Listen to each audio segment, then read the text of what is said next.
भाई night clubs में वहाँ पे एंट्री वगैरह चार्ज लगता है पेरू में? एक्चुअली इंडिया में एक ये हिसाब किताब है, स्टैग एंट्री अलाउ नहीं करेंगे, लड़कियों तो अलाउ नहीं करेंगे। आज तक मेरे को देश है, बहुत ही कम देश मिला होगा जहाँ पे बोलते हैं लड़के तुम अलाउ नहीं कर सकता हूँ। मैं अकेले जाता हूँ, हर जगह अकेले ट्रैवल करता हूँ, क्लब में जाता हूँ, कोई मना नहीं करता, कोई चार्ज भी नहीं है? कोई चार्ज भी नहीं है। अब जाओ अंदर पीना है पियो फिर। अच्छा। ये सब इंडिया में ये स्टैग लड़के को अलाउड नहीं करेंगे। मैं पहले इंडिया में कभी पार्टी की नहीं, फिर मैंने एक बार मैं इंडिया में पार्टी करने के लिए गया, बोला कि लड़के अलाउ नहीं करेंगे। मैं तो कंफ्यूज था क्यों।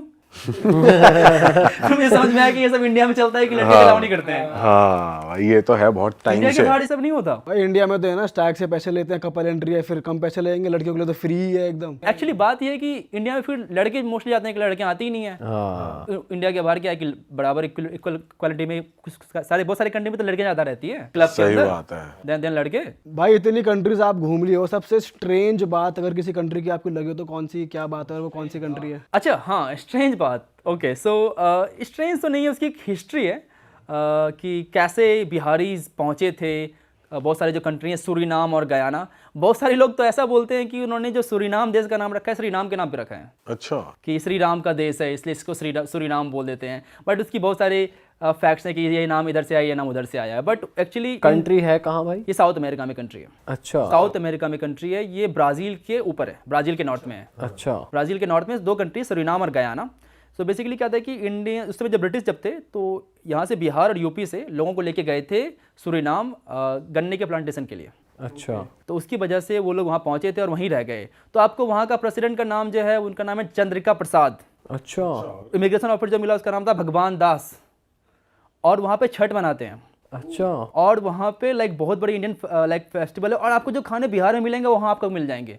और जो उनकी लैंग्वेज है वो भोजपुरी बोलते हैं, और भोजपुरी और मगही का मिक्स बोलते हैं। तो भोजपुरी मूवीज वगैरह भी देखते हैं वहाँ हाँ, पे? भोजपुरी मूवीज देखते हैं, भोजपुरी गाने गाते हैं। अरे भाई, साउथ अमेरिका में ये चल रहा है। ये चल रहा है। और 35% पॉपुलेशन है उस देश में, उस इन बिहारी कम्युनिटी की। अच्छा जी। हाँ। और वो काम क्या क्या कर रहे हैं? फार्मर्स ही हैं या वो फिर? सब काम कर रहे हैं। अब तो प्रेसिडेंट बन गए वो काम कर करके। तो उस देश का हेड वो बिहारी हो बट गया। वहाँ तो का इंफ्रा, वो एक रिच कंट्री है या कैसी कंट्री? इंडिया जैसे ही मान लो आप, उतनी ज़्यादा रिच कंट्री नहीं, ज़्यादा पुअर कंट्री भी नहीं है, ओके कंट्री। इंफ्रास्ट्रक्चर वगैरह लोगों में, सिविक सेंस वगैरह तो मुझे लगता है इंडिया से ज़्यादा बेटर है हर जगह।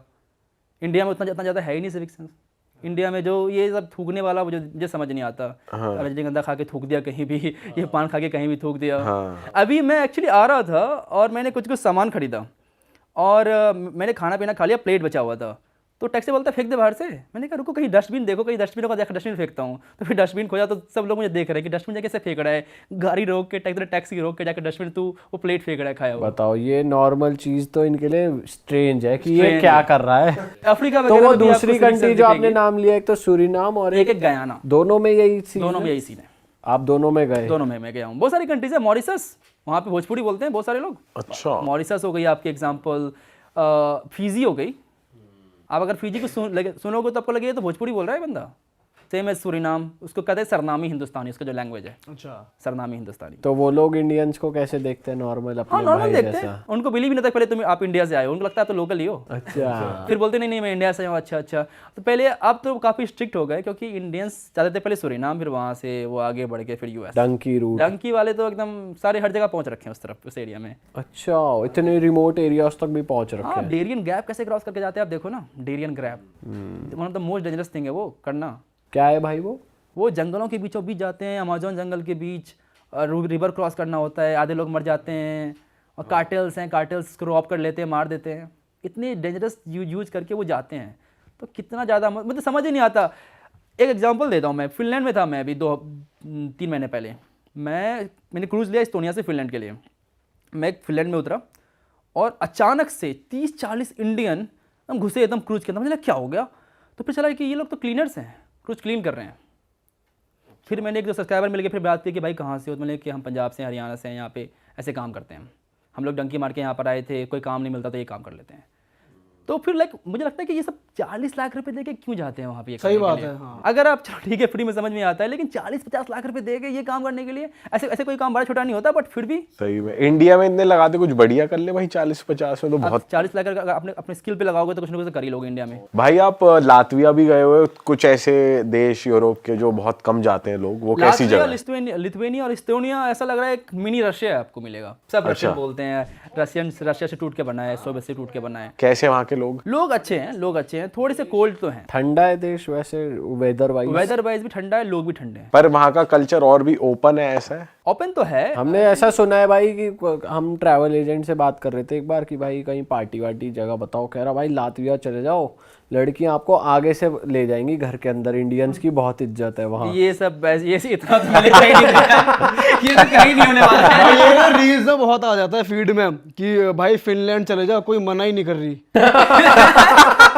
ऐसा होता है क्या? ये सब इंडियंस के लिए ऐसे होता है। कहने की बात है, आपको ट्रैवल एजेंट आपसे पैसा बनाना चाह रहा होगा, उससे बोला जाए। भाई हमारे ना इंस्टाग्राम पे लॉन्डे ग्रुप में ऐसी रिल भेजते हैं हमारे लॉन्डे कि भाई ये देखो कुछ भी हो जाए, लड़की आपको कैसे उठा के चली जाएगी, बहुत रेयर होता है। ऐसा नहीं होता इन दोस्तों। उठा के चली जाइए तो कुछ ज्यादा हो गया। पर बात करने आगे से आ जाते हैं। अप्रोच करने आए तो वो तो चलो ठीक है, मान भी सकता हूँ मैं कि आ जाओ अप्रोच करने के लिए, उठा के चले जाए। जल्दी चलो मेरे घर के अंदर। घर के अंदर चलो। अच्छा भाई, एक बहुत पॉपुलर कंट्री है हमारे, मतलब जहाँ हमारे लोग बहुत जाते हैं, स्विट्जरलैंड। हाँ। ब्यूटी के लिए कपल्स बहुत जाते हैं। तो मैं चाहता हूँ आप थोड़ी ऐसी कंट्री बताओ जो स्विट्जरलैंड से भी ब्यूटीफुल आपको लगी हो, या अगर स्विट्जरलैंड का ऑल्टरनेटिव लोग देख रहे हैं तो वहाँ जा सकते हैं। नॉर्वे, स्वीडन और डेनमार्क मुझे बहुत अच्छा लगा, ब्यूटीफुल लगा, सुंदर है। स्पेशली नॉर्दर्न नॉर्वे वगैरह, ब्यूटीफुल माउंटेन्स, अमेजिंग लेक्स। अच्छा, और वहाँ पे जाने के लिए सही वेदर कौन सा होता है? आप समर्स में जाओगे तो आप वार्म रहेगा और 24 सनलाइट रहता है, वहाँ मिडनाइट सन कहते हैं उसको। सन वहाँ कभी डूबता ही नहीं है। आप गए हो ना? मैं गया हूँ वहाँ पे। कैसी फील आती है भाई, रात के बज रहे 3-4 और वहाँ? वो पहले आप कंफ्यूज रहोगे, लेकिन मेरे जैसे लोगों के लिए बहुत अच्छा है, कभी भी सो कभी भी उठो। अच्छा। समझ ही नहीं रहा।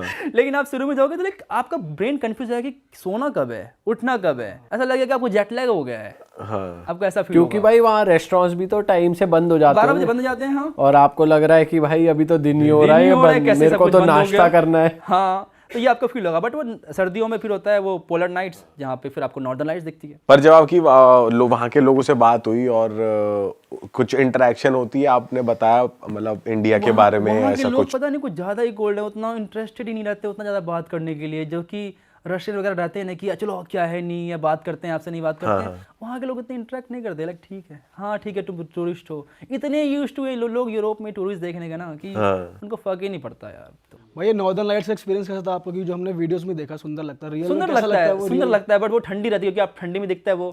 तो बोले ठीक है, जल्दी से दिख जा जो दिखना है। जल्दी आ जा। क्योंकि आपको फिर वो बाहर जाना पड़ता है सिटी के, क्योंकि आप लाइट पोल्यूशन से आप नहीं देख सकते, सिटी के बाहर जाना पड़ता है। तो जल्दी दिख जा जो दिखना है, ये सब ऐसा लगता है। बट भाई जैसे फिनलैंड, आइसलैंड ऐसी कंट्रीज हो गई, यहाँ के लोग परेशान रहते हैं, खुश रहते हैं क्या? इनकी कहते तो हैं कि one of the happiest country in the हाँ, वर्ल्ड। वही मैं पूछना चाह रहा हूँ कि Finland is the happiest country in the world. Happiest in the sense of कि उनकी लाइफ की प्रॉब्लम्स नहीं है। सपोज इंडिया में कोई अनएम्प्लॉय हो जाए तो कि पैसे कहाँ से आएंगे, अब कौन देगा पैसे? एटलीस्ट वहाँ गवर्नमेंट तो देती है आपको कि चलो ठीक है, $2,000 पर महीने ले लो, 2 लाख रुपये पर महीने तुम ले लो अगर तुम्हें अनएम्प्लॉय भी हो तो। बट टैक्स भी फिर ज़्यादा है वहाँ पे, 55% टैक्स देना पड़ सकता है आपको जो भी कमाते हो आप। बट ठीक है, उस टैक्स देने में मैं समझता भी हूँ कि जब आपको फ्री में हेल्थ केयर मिले, फ्री में पढ़ाई मिले, अगर आपको ये गारंटी कि अगर आपके पास जॉब नहीं हो तो पैसा मिलेगा आपको, तो फिर टैक्स देने में अच्छा लोग हो गया कि चलो दे देते हैं टैक्स। इंडिया में वो सब कहाँ है? फ्री हेल्थ केयर, आप किसी सरकारी स्कूल चले जाओ, आप किसी चले जाओ सरकारी हॉस्पिटल में क्या हालत है आपको पता ही है। सही बात है भाई। बट भाई जब आप ऐसी कंट्रीज़ के लोगों से इंटरेक्ट करते हो, आप उनका आपस में हस्बैंड वाइफ का रिलेशन भी देखते हो या समझते हो कि यहाँ के लोग शादी करना चाहते हैं, नहीं करना चाहते, बच्चों की अपब्रिंगिंग देखते हो, तो ऐसे वाइज आपको कौन सी कंट्री में लगा कि यार ये कंट्री, जैसे जापान के लिए कहते हैं बहुत लोनली, अकेलापन है, ऐसी और कौन सी कंट्रीज आपको लगी कि भाई बहुत अकेले लोग हैं? या अकेले ये लोग तो जितने भी मुझे लगता है kind of first world country हो गई ना, इतना ज़्यादा सेल्फ सेंटर्ड लोग हो गए हैं अपने आप में कि काइंड ऑफ मुझे लगता है उनकी ज़िंदगी इंडिविजुअलिटी चलती है। हमारे यहाँ कम्युनिटी से चलती है कि अगर मेरे को आज कुछ दिक्कत हो जाए तो मेरे फैमिली जितनी सारी ज़मीन सब बेच देंगे, मुझे वो ठीक कराएंगे। अमेरिका में नहीं होने वाला ऐसा, कभी नहीं होने वाला कि आप ठीक है आप क्या कर सकते हो। और बहुत ही रेयर है वो कि कुछ और वहाँ पे करेंगे। इंडिया से रिलेटेड ऐसी वैल्यूज जैसे आपने बताई, ऐसी और कौन सी कंट्री में? आप ईरान देख लो, ईरान में बहुत ज़्यादा वैल्यूज़ हैं, फैमिली वैल्यूज़ बहुत ज़्यादा मैटर करती है। मोर और लेस आपको एशियन कल्चर में देखने को मिलेगा ये। चाइना में भी है फैमिली वैल्यूज़ आपको देखने को मिलेगा। यूरोपियन कंट्रीज में उतने ज़्यादा नहीं है, वो बहुत ज़्यादा इंडिविजुअल वहाँ पे लोग हैं। भाई कहीं की अल्कोहल आपने ट्राई करी हो कि भाई इस देश की सबसे बड़ी और यूनिक है? मैं एक बार गया था वोडका म्यूजियम सेंट पीटर्सबर्ग में। वहाँ पे 50 टाइप के वोडका मुझे ट्राई करवाया गया, तो फिर मुझे समझ आया कि वोडका में भी अलग अलग टेस्ट होता है। 50 तरीके की? हाँ, वहाँ पे अलग अलग टेस्ट है, आप टेस्ट कर सकते हो वोडकाज। एक्चुअली एक फैक्ट है रशिया के बारे में कि Russia produce 60% of the world vodka, but they consume 70% of the world vodka. 10% जिसको मंगवाना ही पड़ जाता है कि इतने वोडका कम पड़ रही है। कम पड़ रही है भाई ठंड भी तो ज्यादा है ना वहाँ पे। एक्चुअली मेरा पहला ड्रिंकिंग एक्सपीरियंस वोडका ही रहा था। मैं रशियन ट्रेन में था और एक दादी आई, बोलती उठो उठो उठो उठो, चाय पिएगा, रशियन चाय। मैंने कहा दो। वो वोडका दी थी मुझे उन्होंने। अब मैंने कहा मार ले एक बार में। मैं मारा एक बार में, पूरा एकदम पता नहीं जलने लग गया मुझे, और फिर एक में ही मुझे वो चक्कर वगैरह आने लग गया, मैं एक में ही सो गया। तो अच्छी बात, एक तो अच्छी बात थी कि 7 दिन की ट्रेन जर्नी थी मेरी, तो मैं आराम से सोया रहा 1 दिन तक। अच्छा, अरे 1 दिन तक। और मैक्सिकन टकीला ट्राई करी आपने? हाँ, टकीला ट्राई किया। मैं टकीला सिटी भी गया हूँ। टकीला सिटी भी है? हाँ, टकीला एक्चुअली टकीला सिटी से प्रोड्यूस हुआ है। अच्छा। एक सिटी एक वहाँ पे कहते हैं टकीला, तो वहाँ से टकीला निकला है। मैक्सिको में ही है मैक्सिको वो? में है भाई मैक्सिकन कल्चर और इंडियन कल्चर कहते हैं काफी सिमिलर है, क्योंकि स्पाइसी फूड वो भी खाते हैं, हम भी खाते हैं स्पाइसी फूड। राजमा खाते हैं? राजमा बहुत ज्यादा खाते हैं वहाँ पे। चिकन खाते हैं, रोटी खाते हैं, रोटी मतलब तड़ते रोटी खाते हैं। हाँ। खाना बहुत सिमिलर है उनका। और क्या वैल्यूज सिमिलर लगी? वैल्यूज तो हैं, फैमिली वैल्यूज वहाँ भी आपको देखने को मिलेंगे। वैल्यूज में वो लोग भी बहुत ज्यादा हेड नोट करते हैं, आपको देखोगे तो लाइक नोट करते हैं वो लोग। और वहाँ पे जैसे मैक्सिको में थे आप, तो कुछ जैसे वहाँ पे वो बहुत चलता है कार्टेल वगैरह का सिस्टम, तो कुछ देखा आपने? जनरली टूरिस्ट को परेशान नहीं करते हैं। टूरिस्ट के साथ उनका हमने तो सुना है टूरिस्ट को बचाते हैं वो, पुलिस बचाते से। हैं। टूरिस्ट को आप कुछ नहीं करेंगे। एक बड़ा ही अनफॉर्चुनेट एग्जांपल था। एक लड़की थी इंडिया की, ट्रैवल ब्लॉगर थी, और उसकी डेथ हो गई थी क्योंकि 2 कार्टेल आपस में भिड़ गए थे। तो उस बीच में वो फायरिंग में आ गई थी, उसकी डेथ हो गई थी। बट वो टूरिस्ट को कुछ नहीं करते जनरली। भाई और आपने वर्ल्ड में, जैसे इंडिया का हिंदू कल्चर हमने सुना है बाली में आपको देखने को मिलता है, ऐसा और कौन सी जैसे आपने बताया कि सूरीनाम में दिख जाएगा आपको, गयाना में दिख जाएगा, और कहाँ मॉरिशस में दिख जाएगा, मॉरिशस में, फिजी में दिख जाएगा, और भी किसी कंट्री में, जैसे रशिया में कहते हैं बहुत लोग आजकल। रशिया में एक्चुअली वो हो रहा है, पूरा हिंदुइज्म नहीं, किसी की ये सब कंट्री पूरा हिंदुइज्म मानती है, बट रशिया में एक सेक्टर जो इस्कॉन वाला पार्ट है, सिर्फ जो कृष्णा को मानते हैं वो लोग। अच्छा। एक तो वो उन्होंने स्टार्ट कर दिया है अभी। रशिया में आपको बहुत सारे यूरोपियन कंट्रीज में देखने को मिल जाएगा क्या कि लोग आते कि हैं, लोग हरे राम हरे कृष्णा कर रहे हैं, और बड़ी बड़ी एकदम उन्होंने मूर्ति बना रखी है, उसको फॉलो कर रहे हैं। भाई ऐसी कौन सी कंट्री है जहाँ पर आप जाना रिग्रेट करते हो, मतलब आप बेकार ही गए, आपको बिल्कुल मजा नहीं, ऐसा रिग्रेट तो नहीं है, मुझे एक बार तो हर जगह जाकर देखना ही था। अच्छा। लेकिन मैं वापस से बहुत सारी कंट्री नहीं जाना चाहूंगा, अनलेस एंड उनमें से कौन सी country आती पैसे है? मुझे नहीं मिले। पैसे भी देने पड़ेंगे आपको वहाँ जाने के लिए, और सारा खर्चा भी, तभी जाऊंगा सारी कंट्रीज में, ऐसे नहीं जाऊंगा। कौन सी है वो? Example Djibouti. भाई जिबूटी कौन सी कंट्री है, कहाँ पड़ती है ये जिबूटी है हॉर्न ऑफ अफ्रीका में, इजिप्ट और सूडान के आसपास है वो, कि एक छोटी सी टाइनी सी कंट्री है, बट वहाँ पे मिलिट्री बेस बहुत सारे हैं। सारे देश के वहाँ पे मिलिट्री बेस आपको मिल जाएंगे। वो देश मिलिट्री बेस के लिए बना हुआ है। यूएस की मिलिट्री बेस है, चाइना की मिलिट्री बेस है, फ्रांस की है, यूके की है, सबकी मिलिट्री बेस आपको वहाँ पे मिल जाएगी। तो उसकी वजह से लोग वहाँ पे थोड़े हॉस्टाइल हो रखे हैं, बिल्कुल भी पसंद नहीं करते टूरिस्ट को। आप जाओगे रोड पर लेके चिल्लाएंगे, हे जाओ यहाँ से, जाओ यहाँ से, ऐसे कुछ बोलने लग जाएंगे। इतना मेरा बुरा एक्सपीरियंस रहा उस देश के अंदर। मैं गया था, रहूँगा 1 हफ्ते। मैं सुबह पहुँचा हूँ, शाम को चलो छोड़ो इस देश को, मैं निकल रहा हूँ इस देश से। मैं क्या जाता हूँ इस देश से, हो गया मेरा। इतने बुरे लोग मिले वहाँ पे, फिर मैंने कहा चलो ठीक है, मुझे इस देश में रहना ही नहीं है। भाई जैसे आपने एक वो सिटी बताई थी जहाँ सब कुछ वाइट है, हाँ। ऐसी और कौन सी कंट्रीज या सिटीज है जिनके अलग ही रूल्स हैं या अलग ही माहौल है? एक कंट्री है एरित्रिया है, वो भी जस्ट जिबूटी के नॉर्थ में है। वो कंट्री 90s 50s 60s में जी रही है। उस देश में आई थिंक दुनिया की इकलौती ऐसी कंट्री है जहाँ पर इंटरनेट नहीं है। अच्छा। आज के ज़माने में इंटरनेट नहीं है। दुनिया में इकलौती ऐसी कंट्री है जहाँ पर मोबाइल डाटा नाम की कोई चीज़ होती ही नहीं है। फ़ोन डाटा होता ही नहीं है, सिम कार्ड में फ़ोन डाटा नेटवर्क मिलता ही नहीं है। ऐसा क्यों है भाई उस देश क्योंकि में? वो एकदम अलग ही रह रहे हैं, 50-60 साल पीछे रह रहे हैं। बट वो अवेयर है कि ये चीजें एग्जिस्ट करती हाँ, हैं? उनको पता है, अवेयर एग्जिस्ट करती है। उनको पता है कि दुनिया के बारे में चीजें हैं। आपको छोटे छोटे कैफेज मिलेंगे जहाँ पे इंटरनेट मिलेगा। आपको चलना पड़ेगा, आपको वाईफाई वगैरह का कोई सुविधा नहीं है, आपको चलना पड़ेगा 1 किलोमीटर जाकर फिर कैफेज मिलेंगे। अच्छा। आप लॉग इन करोगे, इतना स्लो स्पीड, व्हाट्सएप मैसेज आने में लगता है 25 मिनट। टेक्स्ट मैसेज इंटरनेट का तो वो लोग, आधे लोग इंटरनेट जानते ही नहीं क्या होता है इंटरनेट। तो वो इस तरीके से क्यों जीना चाहते हैं, उनको उसमें मजा आ रहा है? वहाँ पे डिक्टेटरशिप है, वहाँ पे तानाशाही है, और तानाशाह चाहता है कि ऐसे लोग जिए। और जैसे टूरिस्ट जाते हैं तो उन्हें डर नहीं है कि टूरिस्ट आके बताएंगे तो लोग प्रोटेस्ट इसलिए करेंगे? तो बहुत डिफिकल्ट वीजाज हैं इन सब कंट्रीज का। आपको बड़े मुश्किल से मिलता है, कभी कभी बिना मतलब का रिजेक्ट कर देंगे, बिना पूछे सोचे समझे। बट मैं लकी जाके मुझे मिल गया और मैं चला गया। और इनकी रिक्वायरमेंट क्या होती है? जैसे कई कंट्रीज मांगती है कि स्टे दिखाओ, फ्लाइट दिखाओ, बैंक बैलेंस दिखाओ, ये लोग ये क्या सब कंट्रीज की कोई रिक्वायरमेंट नहीं है। कंट्रीज में क्या होता है कि आप एक लोकल बंदा ढूंढो वहाँ पे, लोकल बंदा आपके बिहार पे वीज़ा अप्लाई करेगा कि इस बंदे को मैं जानता हूँ, ब्ला कैसे जानता हूँ नहीं जानता हूँ, या तो फिर कोई टूर एजेंसी है, एंड देन आपको वीज़ा मिलेगा। आपका वहाँ पे था कोई दोस्त? वहाँ पे एक टूर एजेंसी वगैरह से आप कांटेक्ट करके मैंने गया था मैं, तो same Gilgit Turkmenistan, same here. और वो देश बड़ा है या छोटा? बहुत छोटा सा देश है, छोटा सा देश है, और 1970 में रह रहा है, सारी पुरानी पुरानी गाड़ियाँ हैं, लोग साइकिल पे चला रहे हैं, साइकिल वहाँ का मेन पब्लिक ट्रांसपोर्ट है। But at the same time मुझे ना अच्छा लगा कि वहाँ पे ना बच्चे शाम को फुटबॉल खेल रहे हैं, ना कि अपने फ़ोन में गेम खेल रहे हैं।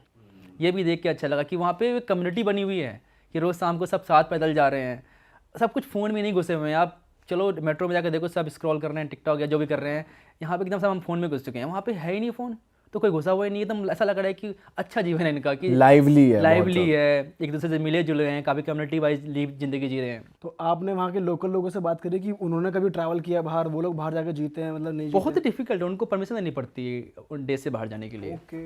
हमें क्या है कि हमें जब मन के चलो, जब पैसे में वो निकल जाता हूँ मैं देश के बाहर, वो उनको चाहिए होता है परमिशन कि गवर्नमेंट परमिशन देगी, आप बाहर जा सकते हो नहीं जा सकते हो। और वहाँ के मेजर लोग क्या करते हैं? जनरली एग्रीकल्चर हैं, छोटे मोटे काम कर लेते हैं, बहुत ही one of the poorest country में भी से आती है एक्चुअली वो, और उनकी खुद की करेंसी है, काइंड ऑफ वॉर में भी है कंट्री, वॉर कर रही है इथियोपिया के साथ, तो सब वो लोग ठीक है, मतलब लोग फिर भी खुश दिखे मुझे ना वहाँ पे, तो मुझे उसका अफसोस नहीं हुआ कि चलो ठीक है, अगर खुश हैं, 9 का यूज़ कर रहे तो क्या हो गया, खुश तो है ना, दैट्स मोर इम्पोर्टेंट। सही बात है। अच्छा भाई, आजकल हाइकिंग का बहुत ट्रेंड आ गया है, लोग पहाड़ों पे हाइक करने निकल जाते हैं, सुंदर सुंदर। तो इंडिया तो बहुत रिच है हाइकिंग के लिए अपनी, पर इंडिया के अलावा आपको कोई लगा हो कि वहाँ वो कंट्री हाइकिंग के लिए बहुत अच्छी है? बहुत सारे लोग आते हैं किर्गिस्तान, छोटी सी कंट्री, राइनी सी कंट्री, मैंने कहा था कि स्विट्जरलैंड ऑफ एशिया कहते हैं। किर्गिस्तान हाइकिंग के लिए बहुत ही सुंदर जगह है, लोग एकदम हाइकिंग के लिए वहाँ पे यूरोप से आते हैं, फ्रांस से आते हैं, जर्मनी से आते हैं और हाइकिंग करने के लिए जाते हैं। आप गए थे वहाँ? हाँ मैं गया था, 3 महीने रहा हूँ मैं इस देश में। तो वहाँ पे क्या यूनिक लगा आपको? सब कुछ यूनिक ही लगेगा, सब कुछ कोई नहीं है, घोड़े हैं बहुत ज़्यादा वहाँ पे, आपको घोड़े हर जगह दिखेंगे, तब घोड़े को देखते रहोगे, ऐसा फील हो कि स्विट्जरलैंड में आप आ गए हो। तो आपको जब हाइक पे वहाँ पे एनिमल्स वगैरह नहीं अटैक वाइल्ड करते? लाइफ उतनी ज़्यादा नहीं है वहाँ पे, अच्छा। एनिमल्स हैं बट आई थिंक फॉक्स से ज़्यादा मोस्टली, बट कोई ज़्यादा वाइल्ड लाइफ नहीं है वहाँ पे।